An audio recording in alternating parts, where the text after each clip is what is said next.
We're following breaking news on Hawaii's Big Island, where there's just been an eruption at the Kilauea volcano. You can see, I can just make out the plume of smoke and ash rising into the air in this webcam photo. You can also see just how much ash is raining down in the area right now. Residents are being told to shelter in place. Scott McLean is joining us now live. He's there. So what are the conditions like now, Scott?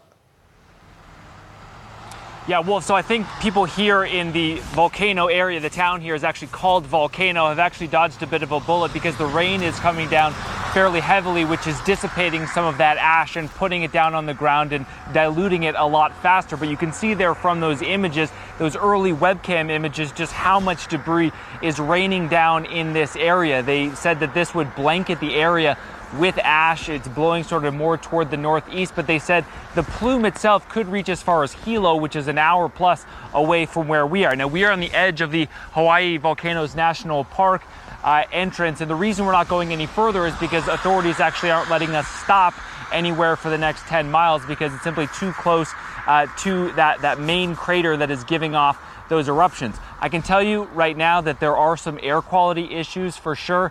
There are actually school closures in the Pahoa area, which is east of here, about 45 minutes away. And the reason is because the sulfur dioxide levels are high, and they just don't want people going outside. They want people staying indoors with their windows shut. I think originally they were worried, as this plume originally erupted, that it would cause problems on the roads. That hasn't really happened because of this rain, but there are still air quality issues with those schools, Wolf. Any idea, Scott, just how large this eruption was?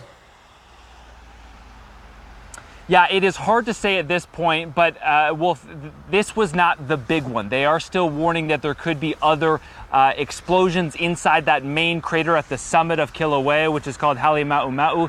And if that happens, they're warning of ballistic projectiles, which in other words are flying rocks. There were pictures put out yesterday of rocks that were some 2 feet wide, covered in a quarter inch of ash. And obviously a rock that big can do a heck of a lot of damage.